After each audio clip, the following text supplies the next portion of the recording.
Hey everyone, welcome back to our channel. Today we're going to be talking about a common challenge that most businesses face, but that's especially crucial for startup companies as their cash flow and their revenue are ultimately what's going to determine if they make it or they don't.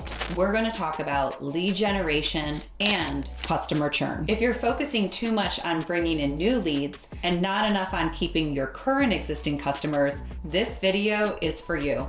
My name is Amanda Rabideau, founder and CEO of Arch Collective. Over the past few years, I've helped dozens of startup companies not only bring in millions of dollars worth of leads, but also substantially reduce their customer churn. With that in mind, let's dive in. First, let's start by understanding why reducing churn is so critical.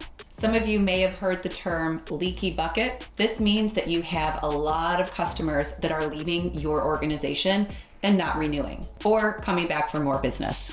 High churn rates can significantly impact your revenue and your growth. Keeping your existing customers happy is often more cost-effective than acquiring new ones. While not a perfect example, back in 2020 and 2021, Amazon faced a problem with acquiring new talent. So not customers, but talent or employees to come work for them. Prior to that, they weren't overly concerned with the turnover or the churn in their employment or their employees. However, once the pool started drying up, they realized we need to focus on keeping our employees longer because the expense and the ability to hire new employees was getting more and more complicated and more expensive, even for Amazon.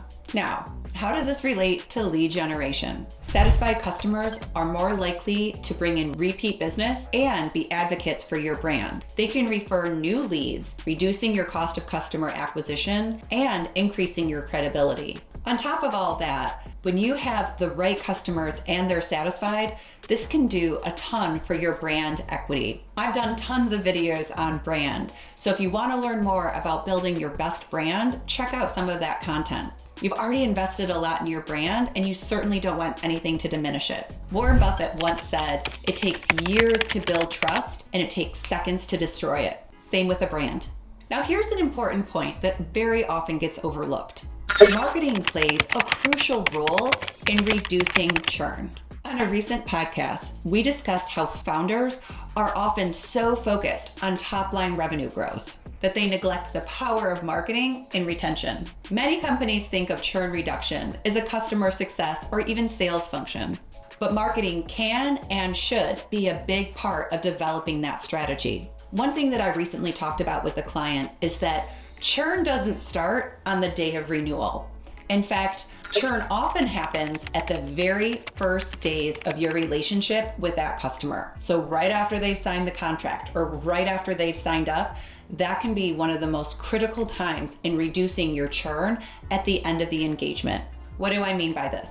We did an analysis to determine why customers were leaving this particular client of ours. One of the top things was low utilization. Well, if someone's not using your product, they're probably not finding a lot of value, and there's a very low probability that they are going to renew their contract. So if you can get that utilization up front, you're leaps and bounds ahead of making sure that they renew at the end of your engagement. Now, certainly there's exceptions to this rule, but it's certainly one of the indicators or one of the things to watch out for, especially as a SaaS company. Okay, so you're bought in on the fact that reducing churn is super important. How do you do it? First, personalized communication. And no, I don't just mean saying, "Dear Amanda," at the beginning of an email. I mean something a little more meaningful than that.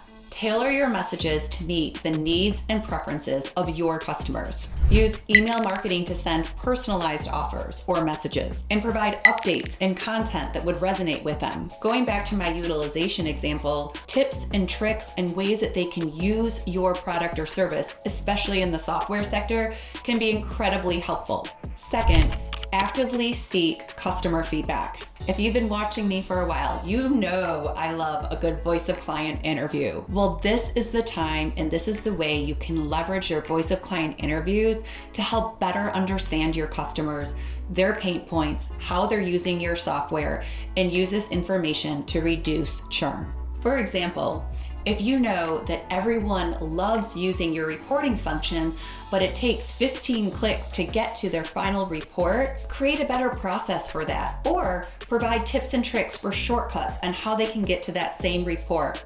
And then leverage platforms like social media to communicate this information to them, and direct interactions to really understand their pain points and expectations. Show that you value their input and are committed to improving their experience. The other day, I posed a question to a client because he had made the comment, "I love my top customers. I wish all of our customers could be like that."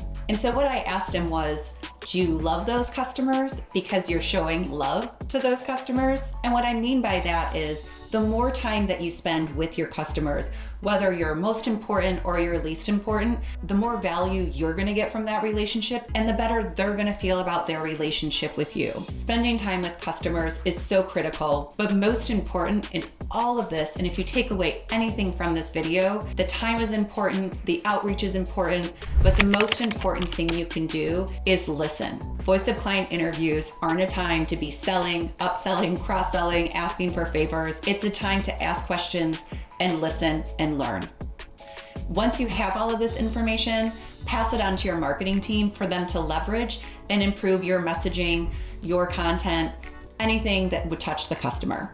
Reward your best customers with discounts or special offers or access to exclusive content.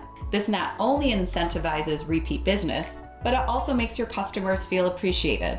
And who doesn't like that? Quick resolution of issues can drastically increase customer satisfaction. Fourth, provide high quality customer support. Make sure that your customer support team, responsive, knowledgeable, and I would say empathetic. Quick resolution of issues can significantly enhance the customer's experience. Fifth, leverage content marketing. Create valuable content that entertains, educates, and engages your customers. This can be anything from your social media posts, blogs, videos, even participating in podcasts. Content that addresses your customer needs keeps them connected to your brand. But don't just take Amanda's word for it. Let's back this up with some data.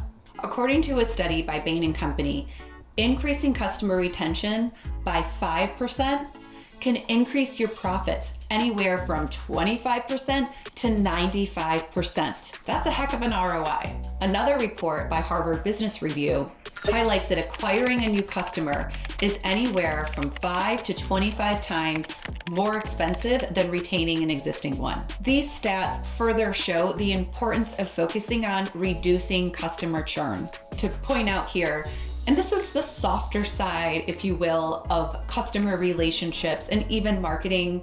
But we talk about how marketing isn't just about acquisition or the transaction of keeping the customer, retaining them, or acquiring a new customer. It's a lot more than that. It's about building solid customer relationships. When marketing and customer success teams collaborate, they can create a seamless experience that keeps customers coming back. So integrating marketing into your customer retention strategy isn't just beneficial, it's essential to substantial growth. Balancing lead generation and churn reduction is essential to growth. What strategies do you use to reduce churn?